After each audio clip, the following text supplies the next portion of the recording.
Hey everybody, Mr. The Fanboy here. This is my long-awaited short review of the Bellator event, Bellator Dynamite 1 from September of last year. I meant to review this show when it aired, but my computer was messed up at the time, and I was forced to relocate downstairs until it was fixed. And I've been meaning to do it, but just like so many other videos I've been meaning to do, I just haven't been really in the mood to watch or review any MMA. But this is my review of one of my all-time favorite Bellator events. This event right here was a landmark in combat sports.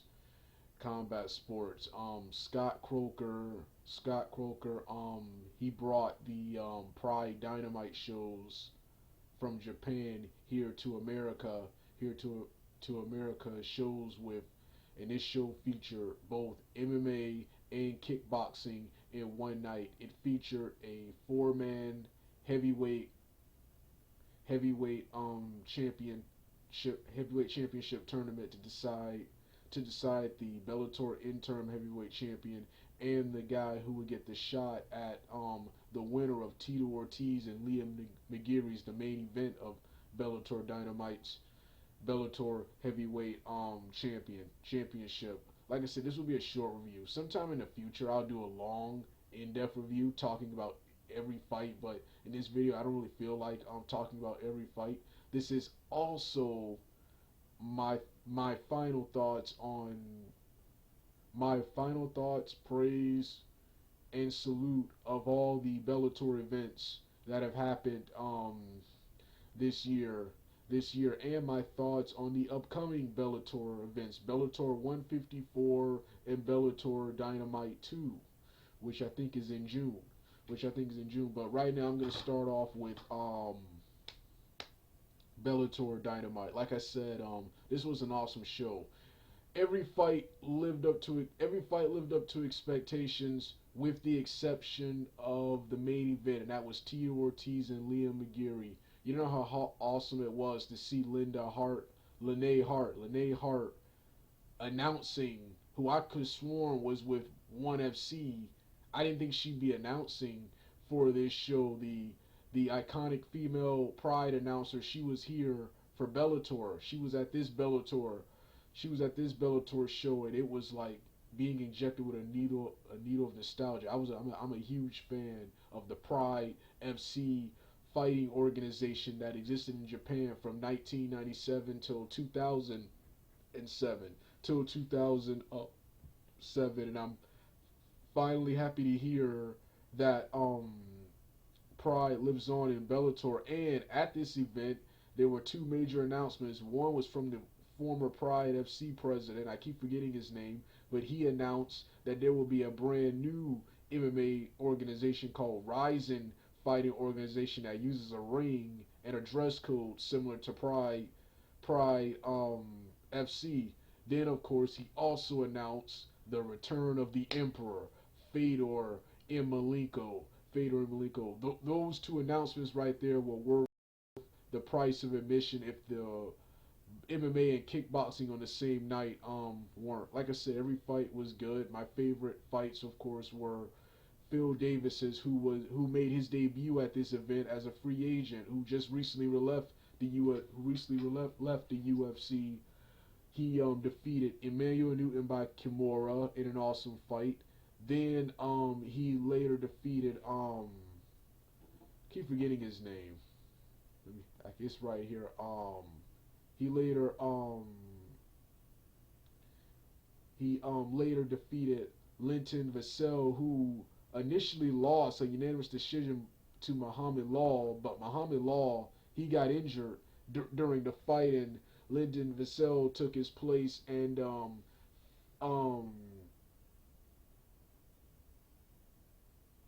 Linton Vassell, I think he took, I think, no, wait, he didn't take his place. Phil Davis defeated Francois Carmot. He defeated Francis Carmot to win the Bellator heavyweight to win the interim Bellator heavyweight championship. Also, Josh Thompson defeated Mike Rosales in a lightweight fight, and of course, Carrie Ann Taylor Melendez defeated Haley Griffith in an awesome kickboxing women's kickboxing match that went the distance. Paul Delay defeated Fernando Gonzalez in another exciting kickboxing match that went the distance, and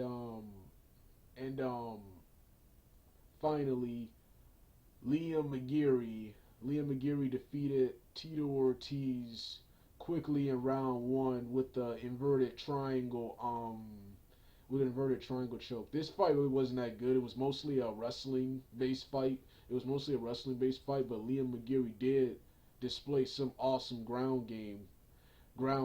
But like I said, every fight was good, pretty much with the exception of the main event. But this was a really good show, and I hope the upcoming show, which doesn't look like it's going to be good. I already don't like the main event. It's between Quentin Rampage Jackson and Satoshi, some Japanese fighter. But the other fighters who are supposed to be in the event haven't been announced yet, so can't judge too soon.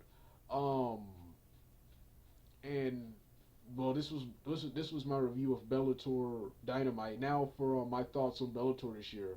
And Bellator, for the most part, with the exception of that Bellator 149, Ken Sharon versus Hoist Gracie and Kimbo Slice versus Dada 500, 5,000, I think 500, 5,000, whatever his name is, fiascos. Bellator's been pretty awesome this year. Nowhere near as epic as last year's fights, but there's some good fights this year. David Rickles at Bellator 151, he destroyed his opponent. I keep forgetting his opponent's name, but he quickly destroyed his opponent. Um, Both Patricky and Patricio at Bellator 152 and 153 respectively defeated their fights. Bellator has also debuted some kickboxing, which were featured at Bellator 50, which were taped at Bellator 52, but they were aired alongside Bellator 53. Alongside Bellator 53, I really didn't care much for any of the kickboxers, but it's really cool now that Bellator is now starting up a kickboxing organization. Scott Croker was originally a promoter of kickboxing back in the 80s with the International Sports Federation. Now he's started up his own kickboxing organization. I saw the 30-minute long video where he talked about what he's going to be doing. He not only will he feature kickboxers from Glory, K1, and fighters like that, but they will be searching out and developing their own talent, their own talent. So yeah, Spike, congratulations on Spike TV giving us more to watch. Um, and the upcoming event, Bellator 154, Bellator.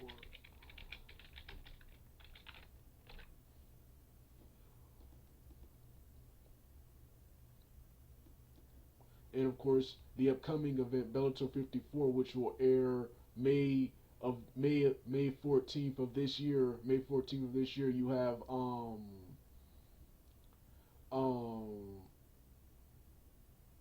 you have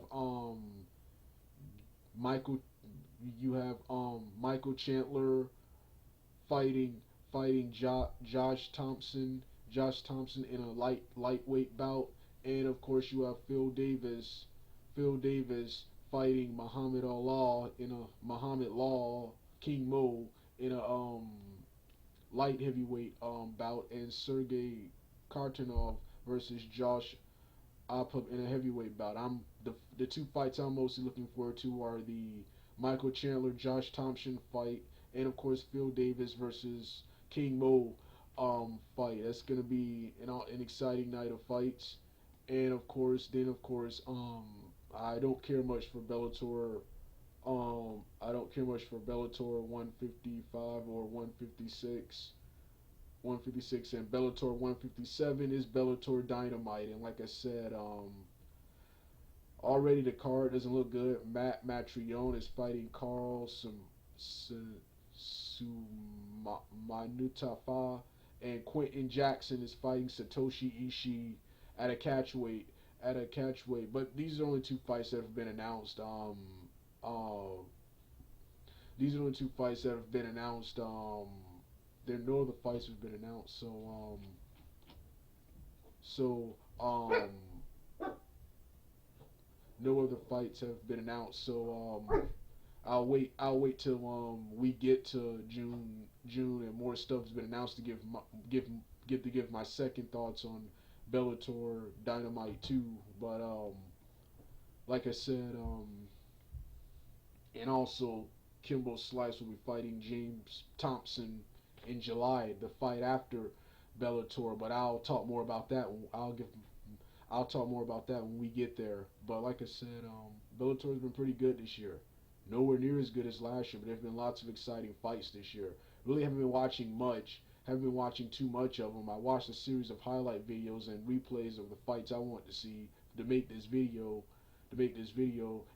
And the highlights for the most part have been awesome. But the most of the fighters I've wanted to see, most of the fighters I want to see really haven't been featured much. And speaking of Bellator 153, um, while it was cool to see Patricio win his fight, I was kind of disappointed that Brandon Ward, the other fighter, the Irish fighter, Brandon Ward, he didn't win his fight. I was kind of disappointed with that. So like I said, this was